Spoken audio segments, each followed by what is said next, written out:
I want to start getting into final thoughts. So, and we'll start with you, Ree. Oh, thank you. I The only reason that Walmart workers and fast food workers aren't paid a living wage, which I prefer the terminology to much more than minimum wage, is because of simple greed. It's not that the corporations can't afford it, it's because they don't have to, and so they're not going to. They will pay as little as possible, as little as they can get away with. So yeah, I think unions are a great idea, and if that helps spurs a lot of workers into getting better wages for themselves, I think that's great. But we need action on a federal level. This is what the government is for, to help the welfare of the people, the benefit of the people, and making sure, and I think it is their responsibility to make sure that anyone who works a full-time job does not fall below the poverty line. And I don't think that that's unreasonable. Raise the federal minimum wage, and Walmart needs to get off their freaking high horse, and they need to stop being allowed to just do whatever the hell they want and pass the cost along to the taxpayer. So those are my final thoughts. All right, Daniel, final thoughts.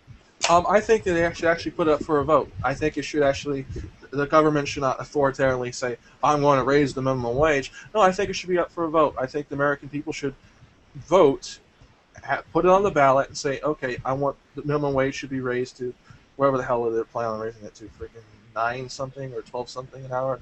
Don't necessarily $9. $9 an hour. Well, I think it should be a lot more than that, but I think the American people should have a choice in the matter. Then again, isn't it by the people for the people?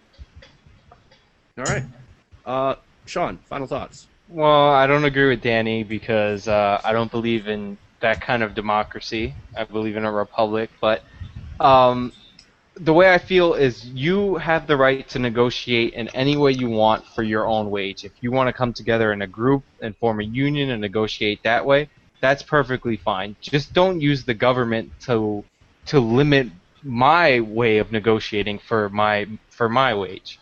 And another thing, the minimum wage doesn't only affect Walmart and McDonald's and all these other companies. I mean, we're on TYT Community, which is a platform for fans of the show The Young Turks. And when Cenk Uygur was starting out, he used and didn't a lot of unpaid interns. So a lot of companies, if you enforce the minimum wage the way it's written, a lot of companies like The Young Turks wouldn't have even existed because a lot of small businesses can't afford to pay the minimum wage. They pay interns, they do unpaid internships, and they do all these other ways to get around it. So I just want you to think about that before you get all gung-ho about the minimum wage. Well, I am anti-unpaid internships, so... One more point. Conversely, to add to Sean's point, also make sure not to use the government to stop people from being able to unionize as well. And we've seen a lot of that happen as well.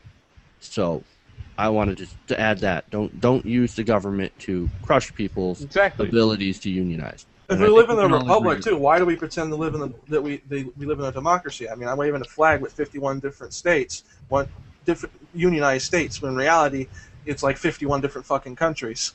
Well, that's a whole discussion for another day. Definitely another discussion. Yeah, we don't want to be here for another hour. That's the point.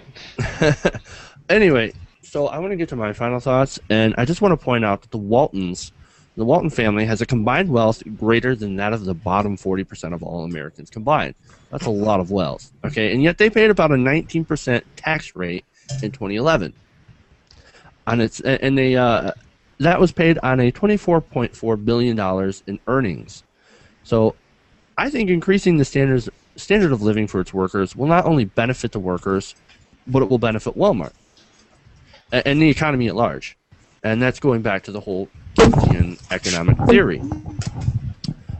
We definitely should not let the greed of a few continue to hold our economy hostage. And really, not only that, but shouldn't let these people hold government hostage and also have us have to pick up the bill in government services to those who do work for a living. And those are my final thoughts.